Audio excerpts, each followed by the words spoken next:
What is up, fellow thermonuclear AFers? I am Dan Valley coming at you with our penultimate NBA look ahead for the 22-23 season. We are on to the Memphis Grizzlies. I am joined by the one, the only, the legendary Keith Parrish. He is the host of the Fast Break Breakfast podcast. Follow him and the podcast at Fast Break Break. That's at FASTBREAK.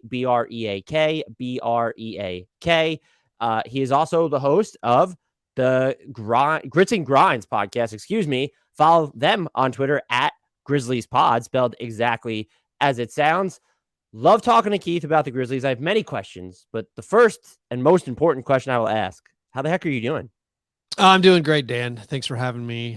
Thanks for the energy you're bringing to this. It has lifted me, much like the wildness factor that Dillon Brooks brings to my Grizzlies. I feel like you're elevating me just by your presence. I feel like I should take that as an insult, though. So I'm going to drop the ball at some point. That was meant totally as a compliment. I sincerely defend Dillon Brooks, and there's a certain just intangible energy that courses through him that powers the Grizzlies, and that's the energy you're giving me. So full compliment. Please accept it as such. I will, as such. And you're always so good with drawing parallels and comparisons, like the playoff one of Jaren Jackson Jr. You compare him to your son in the Lego store. Still one of my favorite. I forgot about that. Yeah. One of my all-time favorite moments on this pod. I cut it up. You gotta prep Jaren every game. Be like, hey man, don't get some dumb fouls. I got it. It's the same as my kid. Be like, hey, we're going to the Lego store. Don't touch anything. I got it. And then once the ball drops, once we walk in that Lego store, it's limbs knocking over everything. Yeah. Thanks. Just one of the all-time great comps, by the way. I clipped that thing all over. I don't use IG or TikTok ever, but I threw it on there just because I thought it was so great. I will start here with the Grizzlies. Were you at all surprised, against, in support of them? I've called it a developmental flex for them over the offseason because you trade Melton, you let Kyle Anderson walk. You're looking at these guys like David Roddy and Jake LaRavia, and you're expecting Ziaire Williams to maybe have a bigger role. And we've heard a lot about Santi Aldama now. Were you surprised that they weren't like a little bit more aggressive in trying to upgrade with entrenched talent, what was the second best team in the league during last year's regular season? In one sense, yes, I was surprised that this offseason did not represent an obvious step forward as far as the talent on the roster. Once some things happened, like once Melton was traded on draft night for the draft rights to David Roddy, at that point, I wasn't surprised because it was like, oh, they're doing this thing again, where they lean on development. And you said flex, and it does feel a little bit like an offseason flex. It feels like a front office flex where they're like, we keep hitting doubles, triples, and homers with our front office moves that we're just going to say, you know what? We think we can sustain our title window. We can extend possibly our title window by not bringing in established veteran talent. We're just going to keep building internally because we know we have a superstar in Ja Morant. We know we have a possible maybe all-star in Desmond Bane. We have a Defensive Player of the Year candidate in Jaren Jackson Jr. That's good enough. We have enough pieces. Let's just try to hit another double. And when I see Santi Aldama in preseason and in summer league, where I'm like, oh, maybe we should just give this front office all the latitude to flex all they need. Because like last year, Aldama looked bad, and you're like, what are they doing? And now you're like, that guy looks pretty good. Maybe they know what they're doing here. So in the general sense, yes, I was surprised to go from last year where Danny LaRue wrote like an article before the season was over, like the Grizzlies could be the sleeping giant of the 2022 offseason because if they wanted to, they could have had cap space. And they also had all these draft picks. They had the draft pick that they ended up losing that was supposed to come from the Lakers. That went to the Pelicans, but they had multiple extra draft picks in this coming draft, and they had all their core under salary, and then they had the potential of getting to cap space, and they turned all of that into losing Melton, losing Kyle Anderson, and adding just rookies. So you're like that. In the broad sense, that was surprising that they didn't go a little more aggressively. They didn't add proven talent.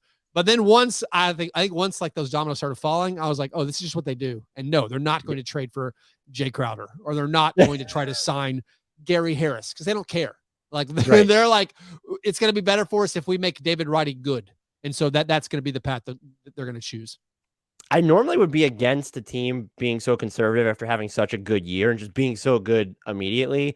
But you sort of alluded to it. Whatever was out there was either not spectacular or just not for them. If you look at even think about the biggest names that were traded, none of those three guys made any sense for the Grizzlies, and Mitchell, Gobert, or Murray. And then it was the free agent market. I've had this conversation ad nauseum on this podcast. Free agency is not the same anymore. Maybe it changes in the new collective bargaining agreement and with the cap going up. Like, stars aren't moving in free agency. We don't know how big of a destination Memphis would have been to begin with. And so you were looking at players like you've sort of talked about, like, oh, could you sign Gary Harris? Can you trade for Jay Crowder? And it's, there's a case to be made. If you wanted to go after those mid-end veterans, fine, do it. But like what they punted on, I guess, wasn't all that inspiring, even if I would have just kept Kyle Anderson, because that just seems like a good move to have done. So that was like, that was almost a flex where it was like, oh, David Roddy or Santi Aldama, like those guys are just going to be ready immediately. Like, we don't need Kyle Anderson. Like, he can go over to Minnesota, by the way, a conference rival who's trying to be good. That he could just leave. Well, so there is part of it where I'm not on board with it. There is part of it where I'm like, well, I don't understand why we lost Melton, because he's very young. He was on a good contract. He's not an expiring free agent. That part is still confusing to me. The letting Kyle Anderson go to a Western Conference rival is another interesting piece. And then added into that is, oh, and by the way, not only is the front office saying, hey, we're not going to make a big move, we're only bringing in rookies, but hey, guess what? Jaren got hurt in the offseason. Yeah. Like, Jaren secretly got hurt. He's going to miss the start of the season. We don't need the guy who filled in for him every time he missed a game the last 2 seasons. Like, Kyle Anderson played tons of minutes for the Grizzlies, while he was here. And like, so letting him go to a Western Conference rival, a team projected to win a similar number of games in the Timberwolves, letting Melton go to a team that is now picked based on Vegas over-unders to win more games in the East. Like, everyone's picking the Sixers to be good. And normally in the first sentence of everyone picking the Sixers to be good is, oh, they got PJ Tucker and D'Anthony Melton. And so for a team in its title window, which I think the Grizzlies are, I mean, the Grizzlies, I repeated a lot. Well, I repeated a lot because these things are lost to history and no one pays attention to them once the series are over. The Grizzlies had a lead in the fourth quarter of 3 of the 4 losses to the Warriors. Not to mention the fact that Ja was hurt, didn't play the final 3 games. That Dylan Brooks was suspended for 2 games. Steven Adams was in health and safety protocols. Desmond Bane had a hurt back. Look at his shooting percentages, or look at his field goal attempts in that series. Yeah. And despite that, they had the lead in the final 2 minutes of 2 of the losses. And it's like, they were close. So I think their title window is open. So in that sense, it is strange to maybe not make a go for it move. Not to say they won't make a go for it move during the regular season, to see how the season plays out, and like, oh, these teams are all tanking, or this player wants out. Now we're going to trade our pieces to get something in here. But in the sense that you're one of maybe the 8 teams that has a 2% or better chance at winning the title, to not maybe push your chips in, it feels a little bit strange. And I'm not sure. It doesn't set well with me particularly. I will also say the Kyle Anderson one doesn't sit well with me because he was part of one of my favorite moments last year, where it was the video of, I can't remember who did it to who, but it was him and Ziaire Williams, and someone did the tickle monster to the other person on camera after they hit a big shot. It might have been Kyle Anderson was probably doing the tickle monster to Ziaire Williams. And it was just like, this is just the 2021, 2022 Grizzlies in a nutshell, and I love it. And so, RIP to the Kyle Anderson era. I loved him, man. Yeah, I lost my 2 favorite players. I'm still in the market for my current favorite Grizzly, so we'll see. Don't have any adjectives to describe Ja Morant anymore. I'm just out of them.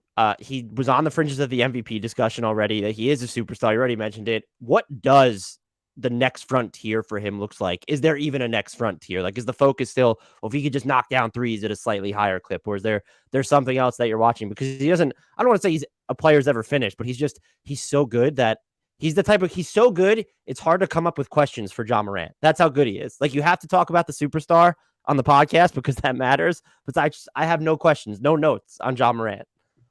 Well, you say what's next. I mean, he's young. Like, NBA players they're not fully done by year 3. And last year 3, I think he would have finished 5th in the MVP vote if he didn't get hurt in the final few weeks of the season.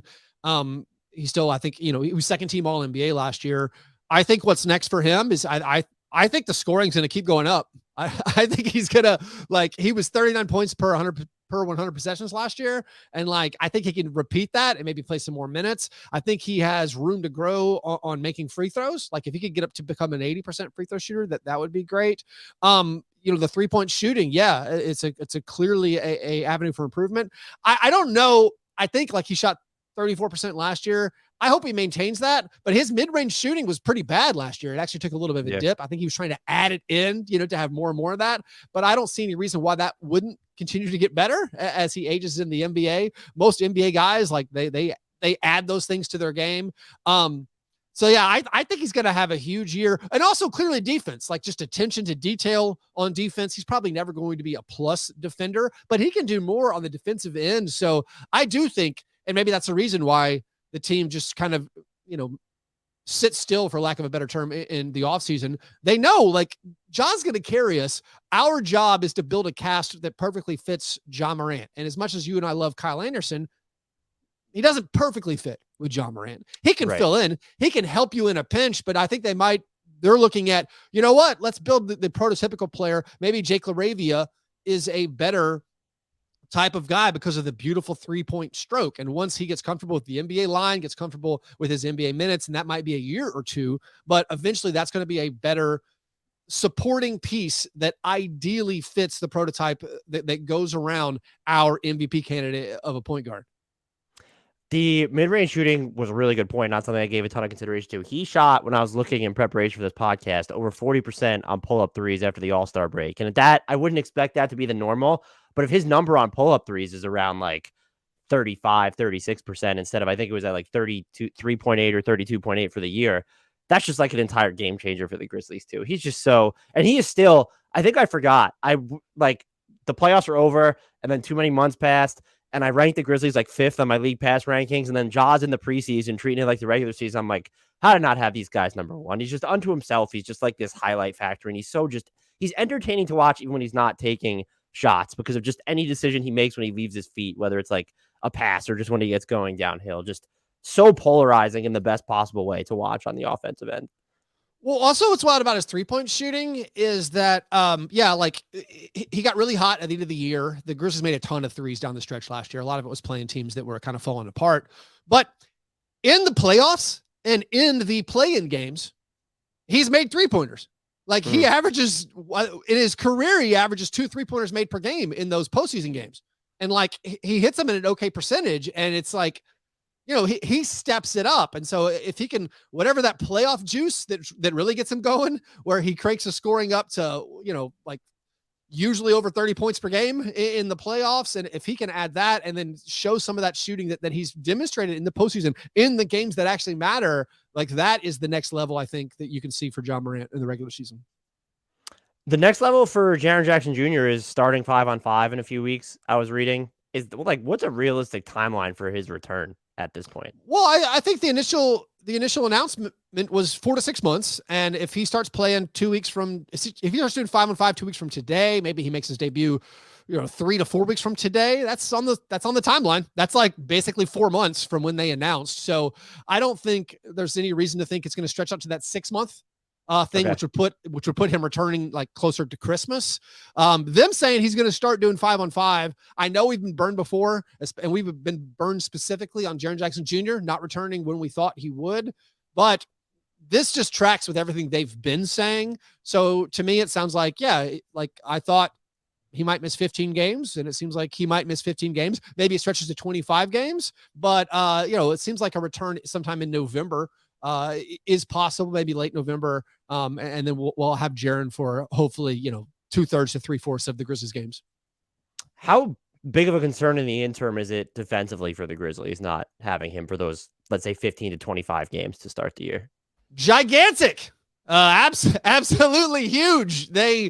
He really tied the room together. He blocked all the shots. He was great. His versatility on defense, the way he moves is what makes him special. Like that combined with, the 3-point stroke, which comes and goes, like that makes him the unicorn. But his, all defensive team game last year is what made this team one of the better defensive teams in the NBA. And without him, they're going to have a lot of trouble protecting the rim. In addition, the pieces they elected to let go, not having Kyle Anderson, not having D'Anthony Melton, and not having Jaren Jackson Jr., those are guys who were, I have it somewhere. I think that's your first, second, and fifth in steals, and first, third, and fifth in blocks. And this team, the Grizzlies, led the NBA in steals last year and in blocks per game last year. So, like, that was their identity. Their identity was rebounding well, getting steals and blocks, and getting out in transition and turning that transition opportunity into points. And that's why they had a top 5 offense. It wasn't because their half court was good. They were the first team on record, I believe, to have a top 5 offensive rating and a bottom 10 effective field goal percentage. Like, I did not know that. They were bad at shooting the basketball last year. I mean, that was the joke for me, where it's like, man, what if the Grizzlies got their effective field goal percentage up to like average? Like they'd never lose. They'd right. never lose. And so, but the formula's changed. I have to admit, like, the formula's changed because, Kyle and Melton were a big part of that formula.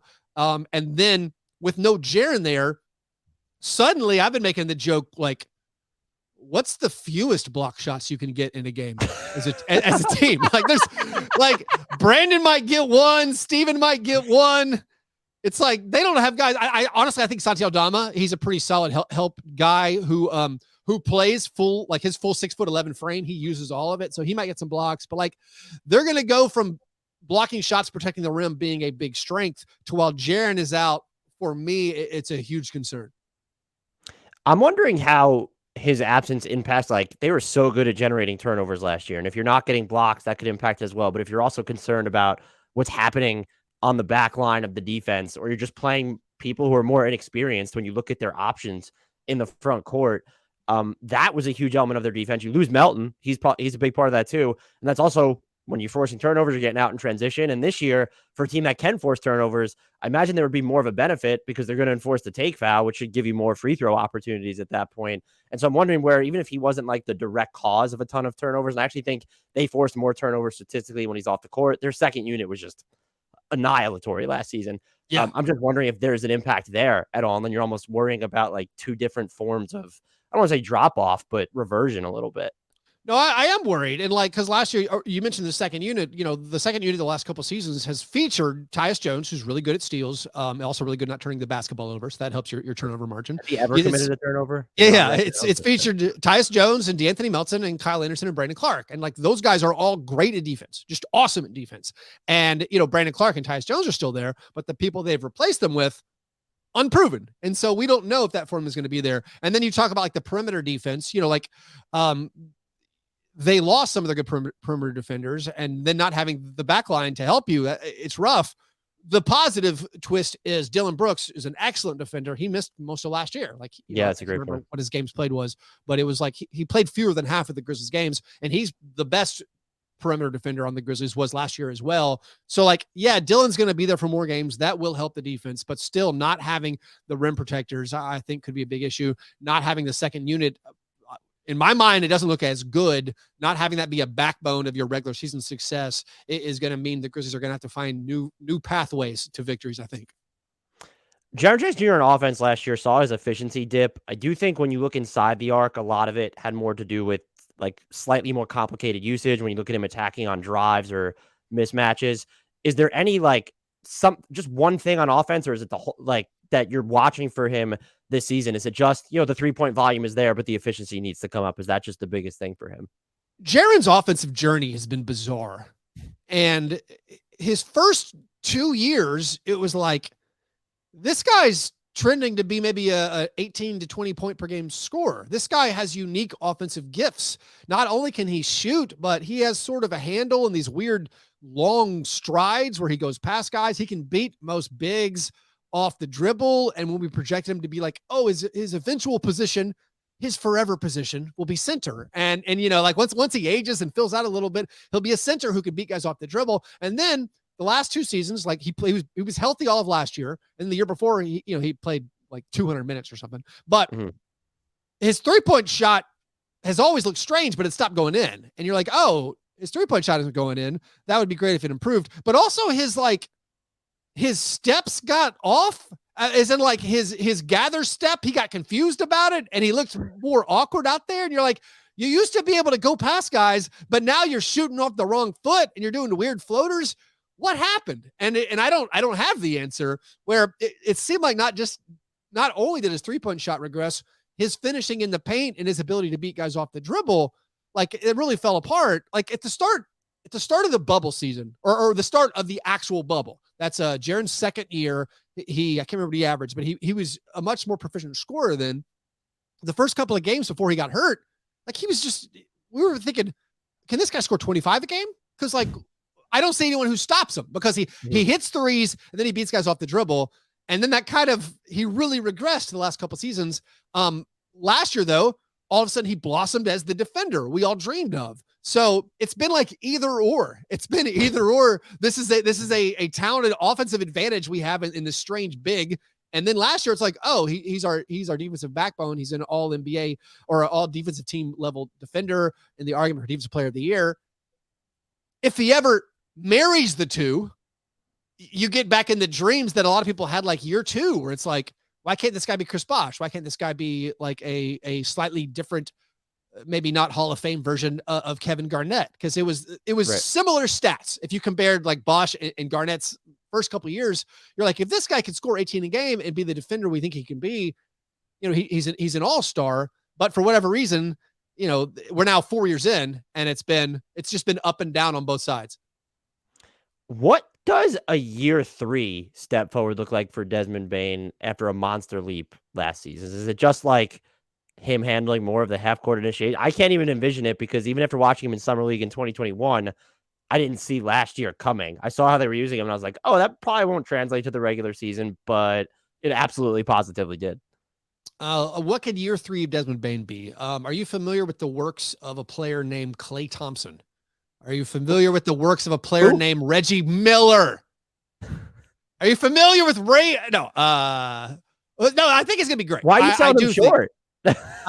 Yeah. No, I think he's gonna be great. I think, if you look at what he did, he was an older rookie. He slipped in the draft, I guess, for concerns about his wingspan and his age, even though he's not like super old or anything.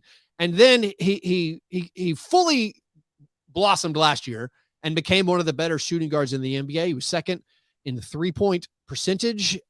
He shot 90% from the line. He's also a plus defender. He's the perfect backcourt partner to Ja Morant. If he never gets any better, it's like, okay, we now have like Eric Gordon or something like healthy Eric Gordon. But I think he's going to get better, because again, like I was saying, most guys don't stop developing at 24 or after a couple of seasons.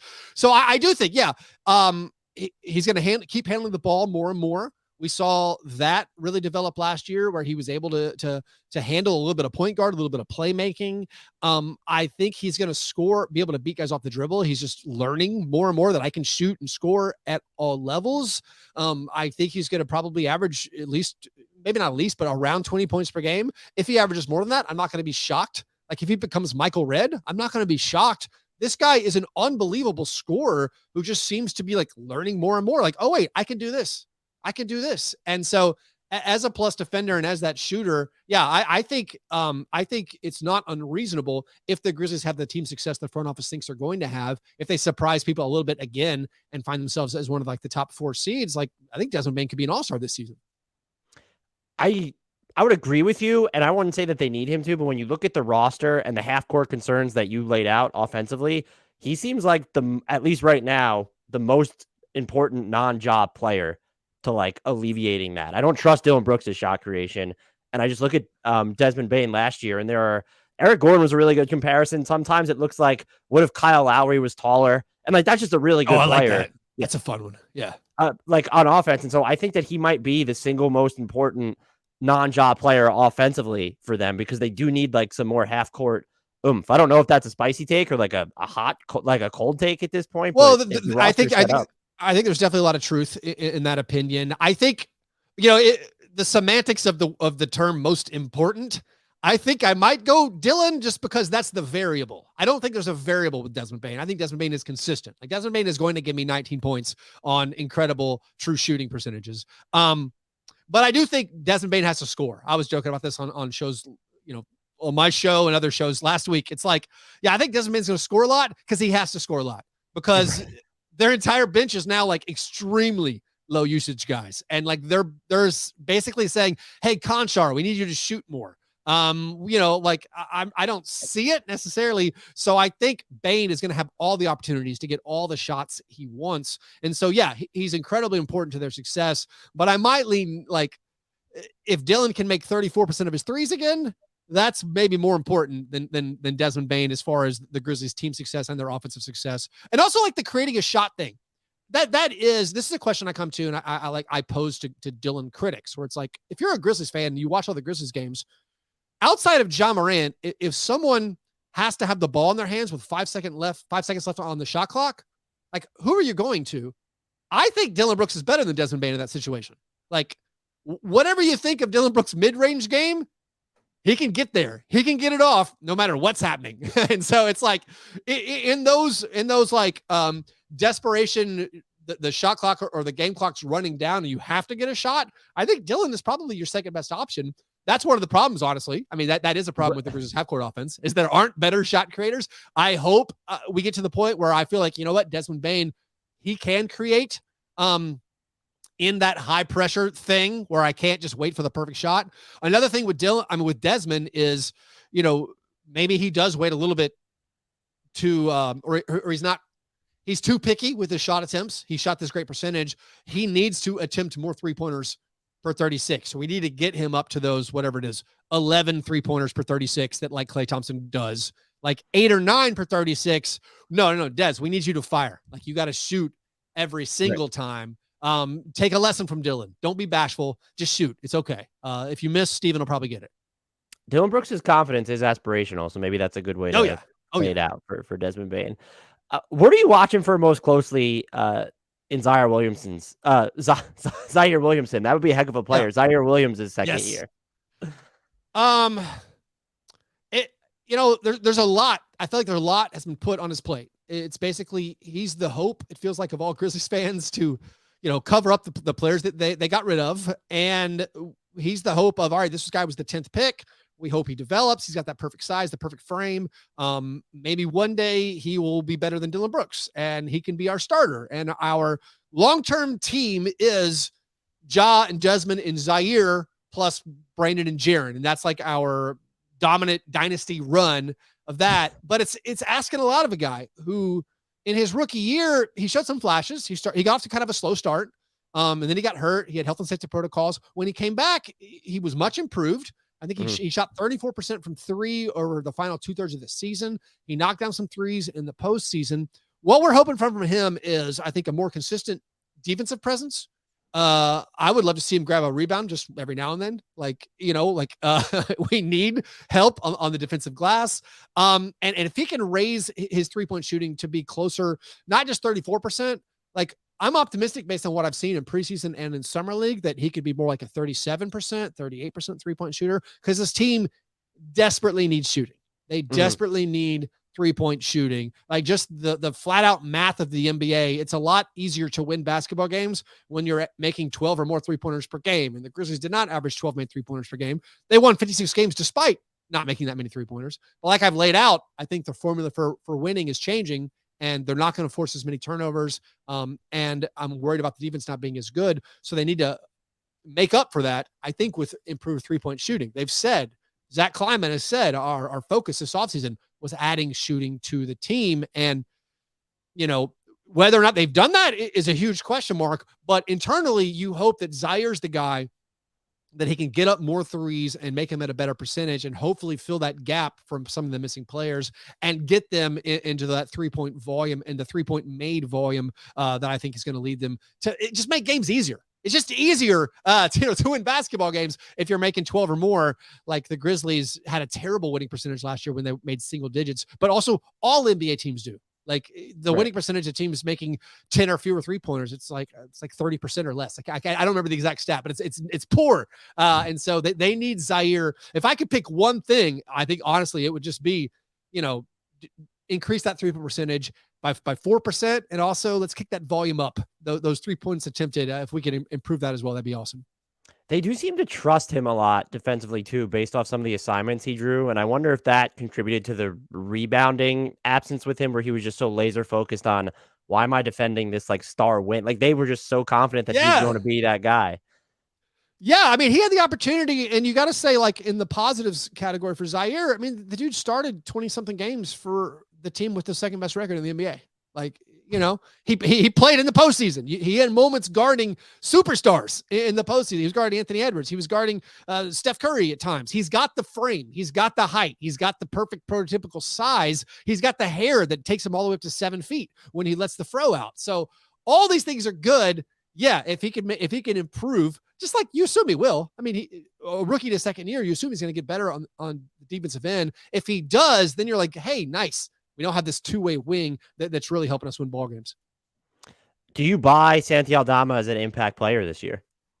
Define impact. Like so when I go back and watch some of the preseason, but then some of the summer league, he's just he's sort of just everywhere in the game where it's like, oh, he had more offensive rebounds than I thought he did. Oh, like look at him, like taking guys off the dribble and getting by them into the rim. Oh, he hit like threes on kickouts. Oh, did he just make this really wicked live dribble pass? I'm just like, I don't know whether to be smitten by him or not. And I'm just curious. I think they do, unless I'm wrong. They need him to play a fairly large role while Jaren Jackson Jr. is out. And so I'm just wondering if you buy what you've seen from him in summer league and the preseason. I do. I believe in Santi. And it's funny, his summer league in 2021, his summer league last summer, I remember being like, this is one of the worst basketball players I've ever seen. He shot something like 7%. And he, you know, they were like, oh, he just flew over from Spain. He hasn't practiced. I'm like, all right, but wow. That was rough. And then you fast forward to this summer league, and at Vegas, he was like second team all summer league, and he's putting it together. He still makes these goofy mistakes. And I think this is one thing that I've noticed about, you know, us as basketball fans, where like a goofy mistake registers a lot more than just like a bad shot or a dribble off your foot or just being inefficient. And so like, this is also like people who criticize our guy, Kyle Anderson. Kyle Anderson's mistakes are loud because they're weird looking. You're like, wow, that guy just hit the side of the backboard on a 3-point attempt, and it took him 4 seconds to shoot it. But like, it doesn't. All mistakes are the same. If you have a beautiful looking jump shot and you're Dion Waiters, well, guess what? You know, I'd rather have a guy making a lot of bad or just very loud mistakes that are memorable, but is actually helping you win basketball games more. And I think Santi Aldama is going to help his team win basketball games. I think his year of development last year is going to pay huge dividends. And like, I think he's going to be a solid starter. And when Jaren returns, I think he's going to still be in the rotation. I don't see any reason why, you know, this guy can't be like fifth on the team in points per game. Like, I think he might average more points per game than Ziaire Williams or Brandon Clarke. Like, I just think his points come easier. He gets those offensive rebounds. We're like, oh yeah, he's just tall. And he got the shot. He put it back in. And like, his 3-point shot looks great. Now, admittedly, none of them went in last year. Like literally he made one non-fourth quarter 3-pointer last year. And it wasn't because he was making clutch 3-pointers. It's because he was making 3-pointers in garbage time. And so hopefully the regular season is not too big for him. The lights aren't too bright, but I think this guy is legit. He's a unique guy where like, he looks comfortable a little bit with the ball in his hands. He looks just like he's more athletic than you assume. He honestly can catch lobs better than maybe anybody on the team, but Brandon Clarke and Ziaire. I think he might be a quicker jumper than Jaren Jackson Jr., which is weird to think. So I think, yeah, I believe in Santi, and I think he is going to be a positive contributor to this 10-man rotation, even when Jaren comes back. Two players I know even less about because I don't pay much attention to college basketball, and I don't really learn about rookies till they get to the NBA. David Roddy and Jake LaRavia. Do you have any early impressions of their games, and who do you expect to play the bigger role, if any role, for the Grizzlies this season? It looks like the opening night rotation is likely to feature LaRavia. Jake LaRavia, when he's standing still, the 3-pointer is beautiful. So far beyond that, it's not beautiful. He hasn't made them. He didn't make him at Summer League outside of one game. He hasn't made them in the preseason. He looks exactly like, here's the thing. He looks exactly like old Mike Miller as far as minus the tattoos. He doesn't seem overly athletic. He looks a little bit slow out there. But like, you know, you kind of get wafts. It's like the way a LaCroix, this is lime flavored. I can see what you're talking about. Like there is like a memory of a lime inside here. LaRavia is giving me a memory of old Mike Miller. I'm worried he's not ready at all. I think David Roddy is more ready, but just because of the draft priority and because of the size, a few inches taller for Jake LaRavia, that I think LaRavia gets first crack at being like 10th in the rotation on opening night. But like you, I also don't watch college basketball. And, I don't want to judge these guys too harshly based on just preseason and summer league, because it's been up and down, and it's been a little bit concerning when you think about this Grizzlies team has title aspirations. And if not title aspirations, they have at the very least progressed further in the playoffs than they did last year. And can Roddy and LaRavia get you there? I would bet no. But I know the front office, maybe they're again doing a little flex, and they feel like come March, April, May, those guys are going to be ready to contribute. What's the over-under on the number of All-NBA teams that Kenny Lofton Jr. makes for his career? Man, the Kenneth Lofton Jr. not playing more than one game in preseason is a mystery. He played one preseason game. He beat Serge Ibaka for an and one. He bully balled Brook Lopez under the basket for a layup. He scored 17 points on 8 field goal attempts, and we were like, this guy can't be stopped. And then he didn't play in another preseason game. And they're playing Vince Williams Jr. and Kennedy Chandler's playing constantly. Like, why can't we get Kenny Lofton back in? I don't know, man. I don't know what the ceiling is. I had Chris Harrington, covers the Grizzlies. He was on Grits and Grinds a couple days ago with me. And he was just like, if we had to do the draft over and I can only pick one guy out of this Grizzlies draft class, I'm taking Kenneth Lofton Jr. Like, I think I would project him to have a better NBA career based on what I've seen than Roddy or LaRavia. And, I don't know if that's a hot take, but like, we haven't seen Lofton be bad. And right. I mean, he committed a ton of fouls and a ton of turnovers in summer league, but this is also a guy who was hooping on Victor Wembanyama 2 years ago, like for this Team USA under 19 squad. And now for me, that's like the last time I saw him. And now fast forward 2 years and he's on my summer league team. He's on my preseason team, and I see him play and I'm like, no one can stop this guy on offense. I need proof of concept that it doesn't work. I need him to be embarrassed. I needed him on opening night to be like totally embarrassed by like Isaiah Hartenstein and Julius Randle, to be like, oh, okay, yeah, he's not ready. Because like when he like folded up Brook Lopez and put him in the locker in a preseason game, I'm like, whoa! Like the same thing he did to guys I didn't know their names in summer league. He did to NBA players I've heard of, NBA players who are known for being good defenders. Yeah, they're maybe Serge and Brook are at the end of their careers, but it's still like, all right. I need Brook to see him still kind of a mountain to move. He's still a mountain, and the Bucks fans are optimistic that Brook Lopez is back. We'll be better. We'll have a better regular season, which I buy into.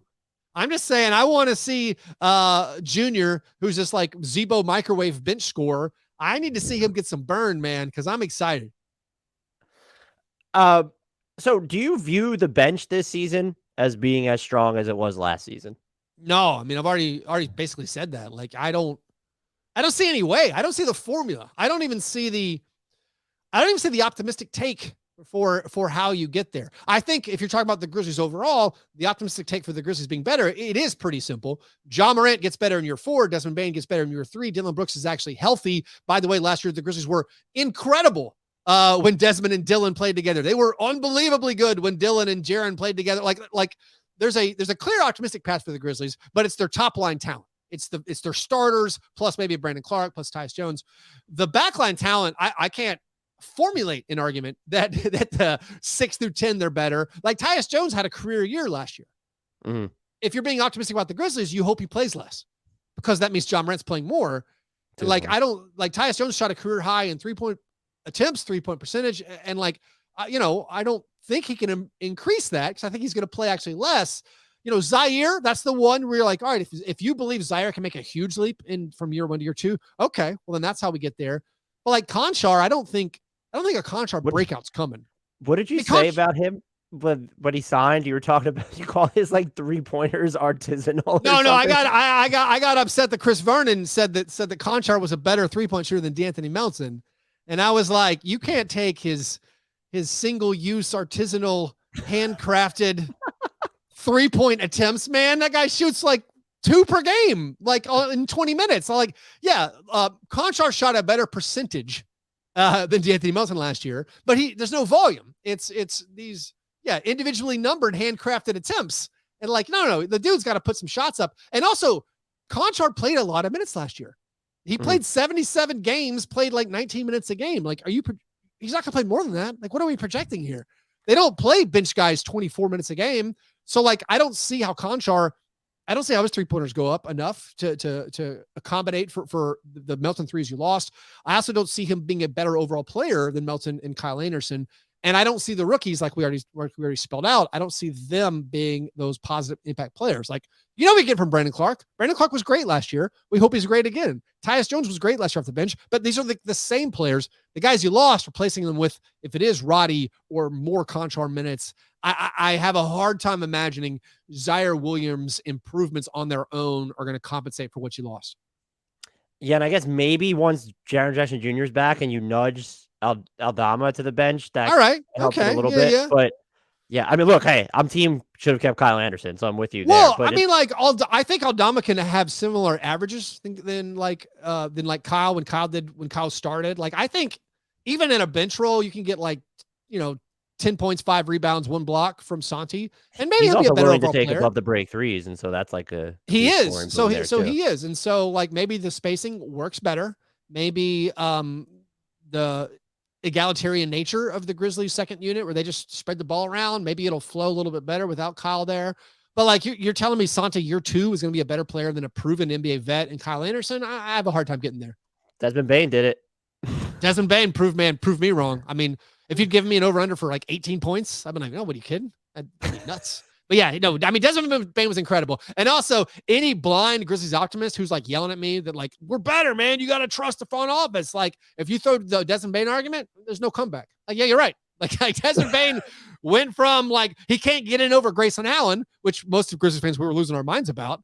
And then all of a sudden you're like, oh yeah, Desmond Bane is a fringe all-star from year 1 to year 2. Okay, if Ziaire Williams becomes a fringe all-star from year 1 to year 2, yeah, Grizzlies are going to be awesome.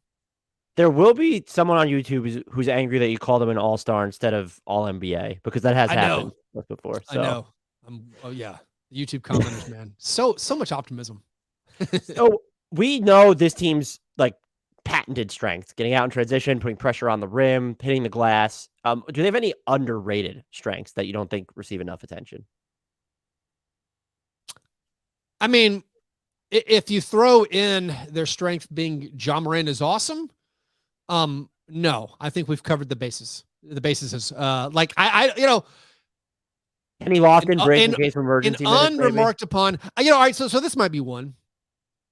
Speaking to the blind optimism and the fact that the Grizzlies kind of keep outperforming what people expect of them, at least nationally, maybe there is a system here. Maybe we are a system team. Maybe we are the San Antonio Spurs of the Popovich, Duncan, Ginobili dynasty, where it didn't matter who played for the Spurs on a night-to-night basis. They won. Like, yeah, they needed Tim Duncan and Parker and Ginobili to win titles, and the Grizzlies, they don't have those guys yet. We hope, we project in our dreams that Ja and Jaren and Desmond can get there. But in the regular season, it seemed like for 20 years, if it was Matt Bonner's night to start, it didn't matter. The Spurs won. They still won 75% of their games. And I think there is some hope. There's some dream that I have based on last year. We saw it. They were plug and play. Ja Morant didn't play, we win.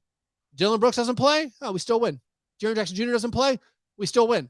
Like there's no discernible difference when guys play or not. The Grizzlies still are winning 65% of the games, 60% of their games. So part of me feels like this front office, this coaching staff, this organization has found something.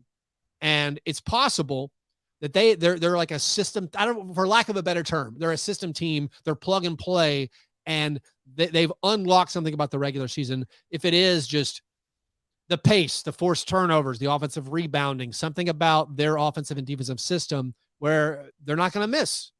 If you lose your 7th and 8th guys, you're not going to miss it because you're just it's next man up. And they have proven for a couple of years now. Like, yeah, 2 years ago they weren't great, but like it didn't matter who played. Honestly, at least it seemed that way at times. That maybe this team has figured out something, and they will have this success regardless of basically who suits up for them. That's a good point, because I call it a developmental flex without even like kind of mentioning like what they've built over the years. And what have they've hit the over 3 straight years, I think, or something like that. Comfortably. So, like not even just hit it, they've annihilated it. I mean, yeah. Ja's rookie year, because I don't watch college, so I'm an ignorant just pundit being like, this is the worst team in the West comfortably, and everyone agreed. Like nationally, the Grizzlies were like, they're gonna be 15th. And they would have made the playoffs if not for the league changing the rules mid-season and instituting a play-in. Like they were comfortably the 8th seed. And then like they're like, hey, let's have an 8-game playoff. And if you're within 5 games or whatever of the Grizzlies, you get to force them to a playoff because we're hoping Zion Williamson makes it. It turns out the Trailblazers did it. So like they would have made the postseason Ja's rookie year. And then his second year, people were like, whoa, man, that was kind of out of the blue. They're not going to make the playoffs. They did make the playoffs. They beat the Warriors in the play-in. And then last year, they were like, oh, man, they're taking a step back. Their organizational flex, getting rid of 2 starters in Grayson Allen and Jonas Valanciunas. They won 56 games. So, like, they've obliterated every preseason over-under for the last 3 seasons, which is funny. Again, these are things that are thrown into my face because this is the first year I haven't been on board. Yeah, Ja's rookie year, I wasn't on board, but like the last 2 years, I'm like, I like it. I think the Grizzlies are going to be good. I was on board for every move. I was on board for the Justice Winslow trade, which is the thing other people don't mention. Like that didn't work out. It hasn't been all home runs for the front office, but like I've been on board with every move basically for the last 3 seasons. This offseason is the first one where I'm like, I have concerns, and then people are like, shut up with your concerns. We're good. I'm like, we might be. You're probably right. Are they concerns or expectations? So you have to like sort of. Well, I mean, the YouTube commenters. I'm like, I think we're going over. I think we're going to win 49, 50 games, and they're like, dude, that's fewer than 60 games. Yeah. So, yeah. One of my favorite things to do is look at teams, what they'll be like at full strength, and try and discern who will be like their top 10 most used guys. And when I went through the Grizzlies, it seems like they have 9 locks. When Jaren's healthy, you have him, Morant, Brooks, Bane, Steven Adams, Tyus Jones, Ziaire Williams, Brandon Clarke, and then I have Aldama penciled in as a lock. And so do you agree that those are the 9 locks? And how would you flesh out like the last person or the last 2 if you don't think Santi's a lock? Yeah, your top 8 is unassailable. Those are definitely the Grizzlies' top 8 players. Arguing whether or not Conchar or Aldama is locked in as your 9th guy. I think Aldama, because of his positional versatility, like he's going to start at the 4, but most of his minutes last year, they felt more like a small forward. And he is a guy that I think can be on the perimeter, like because of, he moves okay. And because of that size, all right, he can guard 3 sometimes, but he likes standing on the perimeter just fine. Like that's not going to hurt the Grizzlies. So I think because of that, yeah, I would say right now it does feel like Aldama is the 9th man. And then that 10th guy is just going to be probably Conchar. But if I think the Grizzlies might hope that Roddy passes him in the rotation, but it does feel safest to say I think Aldama is your 9th guy and Conchar is the 10th guy when you're locking in this 10-man rotation. This is to some extent matchup dependent, and the Grizzlies clued us in last year on what they'll do. But if you're Taylor Jenkins, what's your go-to crunch time lineup this year? I mean, I am nuts for the Grizzlies. For lack of a better term, it's overused, but like the Grizzlies death lineup, it's Ja, Desmond, Dillon, and then Brandon Clarke and Jaren Jackson Jr. And we didn't see hardly any of it last year because of injuries. It didn't play. And I think it was 13 possessions played in the regular season. And we finally got to see it in the postseason. And guess what? Yeah, it roasted people. I mean, it just killed it. Like it's one of the best 5-man lineups you can make in the NBA. And I'm not exaggerating. It's on par with like the best lineups, the Celtics and the Warriors and the Bucks. Like maybe those guys can put together better lineups. Maybe the Suns can put together better lineups. But like it's a great 5-man unit that I was frustrated it didn't get used even more. And the really frustrating thing was it seemed like the coaching staff recognized this was our best 5-man unit because that's how they ended games. but they took their sweet time getting to that 5-man rotation in the playoffs. Like they started Xavier Tillman some, they always started Steven Adams. And because of, Jaren's foul trouble that we've talked about, like you're like, oh, Jaren's in foul trouble, we can't use our best lineup. Where it's like, well, there's a solution to this. You could maybe play them all together when no one has any fouls, like at the start of the game. Like there's a solution to finding more minutes for your best 5-man unit, but they never did it. And so that lineup, I don't have in front of me. They were, they played something like 80 possessions in the playoffs and their net rating was plus 35, which like, I'm not going to say it was a called shot, but I'm like, this is our best lineup. We're going to crush people with this. And then of course, I guess in the Warrior series, it only got to play in the first game because of Dillon's suspension, because of Ja getting hurt. It only played 5 minutes in the first game. So like we never even saw it against the Warriors. So like that is, I think, clearly the Grizzlies' best 5-man unit. It's why I am optimistic about this Grizzlies team, despite my concerns of them losing my favorite players. Like these 5 guys together are going to crush people. It's just how many minutes can we get, and can we optimize those minutes and see that play a lot of minutes together in the regular season. They played 87 possessions in the postseason for a plus 35.6 net rating, which is high. And if you care about the 13 possessions, they had a 67.2 defensive rating during the regular season. That's clearly instructive. I mean, it's an ideal front court pair. Like the Jaren and Brandon front court with Dillon and Desmond guarding folks. People can't score on it. It's. I mean, I know offense beats defense. Good offense beats good defense, but like. It's elite defensively, and then you have Ja Morant and Desmond Bane, and just like these guys, it works. It's good enough on offense.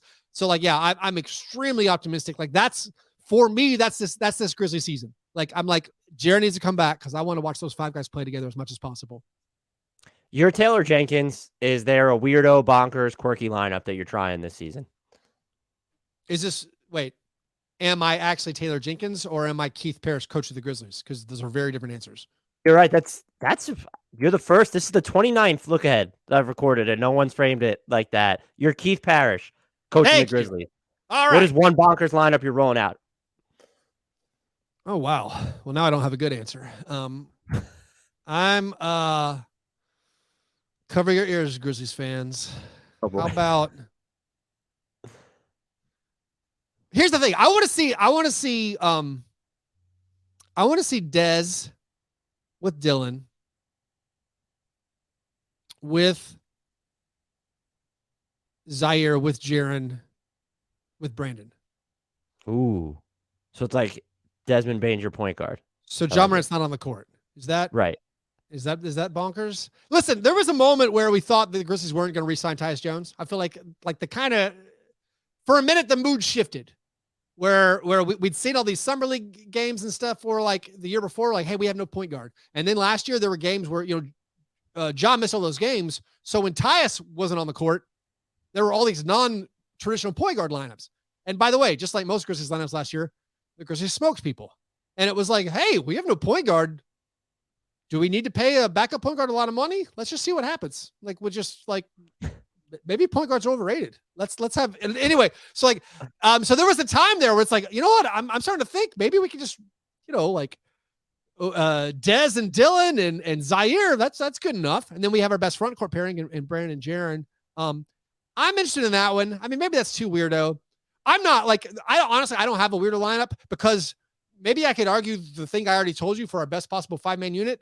That is the weirdo lineup. If it's only played 100 possessions total together last year, maybe that can qualify as being my weirdo lineup. The weirdo lineup I do think Taylor Jenkins is going to try is Tyus, Ja, Dez, Dillon, Ziaire. Whoa. That's right up my alley. I never would have expected him to try that. Yeah. I think my called shot is the Grizzlies are going to be, when's this coming out? Do you mind me telling you? Are you telling me when this is releasing? Is this before opening night? It'll be before the Grizzlies play their opening night game, yes. All right. So my called shot is the fourth quarter of the Grizzlies-Knicks on opening night. The Grizzlies are going to be down by 8. And it's going to be Tyus and Ja with at least Dillon and Dez. That's your 1 through 4. They didn't do that at all in the preseason. I thought they would. I thought they'd try these super small ball lineups. I think they're going to go super small ball and then maybe with like something weird like Santi at the 5 or something. So I think we're going to see a weird, very small lineup from the Grizzlies in the fourth quarter of the preseason. Hopefully by calling my shot, the Grizzlies will win by 35 and I will be wrong. I faved that lineup. Mine was a big lineup, and I'm Yeah. mad that you had Desmond at point guard because I did too. I have Desmond Bane. I want to see Ziaire, Aldama, Yeah. Jaren Jackson Jr., and Brandon Clarke. Let's just go super big with Desmond Bane at the point. No, that's gonna work. Turns out. Well, that's part of it. Again, when we started dreaming of like, all right, they're moving on from Tyus Jones because Zaire's going to play all 2 this year. It's just be a shooting guard. And we're like, because we're sizing up, we got to get bigger. And I was in. I'm like, all right, I think that works. Let's try it. Let's try to get bigger. Of course, then no Jaren. Now everything is trended the other way, where it's like, oh, I guess we got to play smaller now because we don't have enough players to fill our wing spots. You already alluded to this, but they're over under set at 48.5 as we record this. You taking the over or the under on that? Man, so like a month ago, I would have like been like hard over. Maybe I've overanalyzed it, and now I'm like soft over, a tiny over. They get the full complement of games against the tankers. They get 16 games against the Thunder, Spurs, Jazz, and Rockets. And I am a little wary of the Rockets, especially earlier in the year. They might be kind of frisky, not super fun to play. But I think my math is like, all right, what if we go 13-3 against those tanking teams? We only have to go like, what's that? 36-29 against everybody else. It's like, oh, we could do that. 36-29 seems easy. So yeah, I think 49. If I had to bet, I would definitely take the Grizzlies over. Even though it's not as confident as I once was. And the whole thing about the Grizzlies too is like they have sort of made a killing of just like we're just gonna beat the teams that we're supposed to beat. I think they were 28-8 against sub 500 teams last year. That feels right. Also, like people still kind of discredit the Grizzlies, which I understand. Like no one at no time last year did I think like the Grizzlies are the second best team, despite the fact that they were technically the second best team. But like the Grizzlies blew everyone out last year. They had the 4th most 20 and 25 point wins in NBA history for a single season last year. And like, they just smokes teams. And like, again, like we said, oh, Ja Morant's out. Well, how about we beat this team by 40? Ja Morant's out. How about we beat the Thunder by 73? Like they killed so many teams last year where I feel like this team might just know something about the regular season. They might just have this system in place where they understand, hey man, if you just play pretty solid D, push the pace, have a talented superstar guy, have perfect role players, have these fringe, I don't know if you want to call them near all-stars or sub all-stars and like Bane and Jaren Jackson Jr., you could beat teams. So I think the regular season, it's going to be all right. I think they're going to manage it fine. I think Jaren's coming back in like 15 games. And so like you're telling me, they're going to be 8 or 9 games worse. I know the West is tougher, but I also think last year there weren't 4 teams in the West who were actively trying to lose every game. That's true. Too. Like the Lakers were trying to win, guys. They just could not win. The Kings were desperately trying to make the play-in. The Spurs weren't trying to win, and they were winning. So it's like, I do think there are regular season wins out there to be had, and so 48.5 feels like, I again not overwhelmingly confident, but I can't imagine taking the under. So my final question is scaling ahead to the playoffs. Are there any just specific teams that worry you the most in the West? And if the Grizzlies are actually in the thick again of like the upper echelon of the West, I think the should they question is yes, they should they. But do you think they'd be willing to actually make a midseason move that skews more win now than developmental flex? Yeah, you gotta think this is the year they do make a midseason move to bring in something. I mean, there's some hope that like Danny Green will be healthy in April. And honestly, bringing in if Danny Green is healthy for the playoffs, if there was a way to know that for sure, suddenly that Melton trade, I become like, oh, okay, that seems fine. Like Danny Green's a proven. I mean, he's Danny Green. He catches so much shit when he like goes. He has like the streaks. He's hit so many big time 3-pointers in his career, and he might be like one of the 10 best transition defensive guards like the league has ever seen. He's a great defensive guard. He's a great 3-and-D player, and he has like a 71% career winning percentage. Like he has a better career winning percentage than Bill Russell. So like, I know it's a fun stat just to cherry pick, but I think Danny Green he's a great player to have, but I do think it makes sense this year. Talking about those no backup point guard lineups, like Tyus Jones has a big old contract, which can be used in salary matching purposes. Right. I would not be surprised at all if the Grizzlies make a trade during this regular season just to bring in something. I mean, like I want some of these guys who didn't sign extensions. Like PJ Washington would be a great fit on this Grizzlies team. Ooh. Not as like he's maybe not even your closing lineup, but he could be your 8th best player, and he's an upgrade, I think, over Jake LaRavia, and he fits perfectly next to Jaren Jackson Jr. He fits perfectly next to Brandon Clarke. I was surprised the Hornets didn't get something done with him on extension.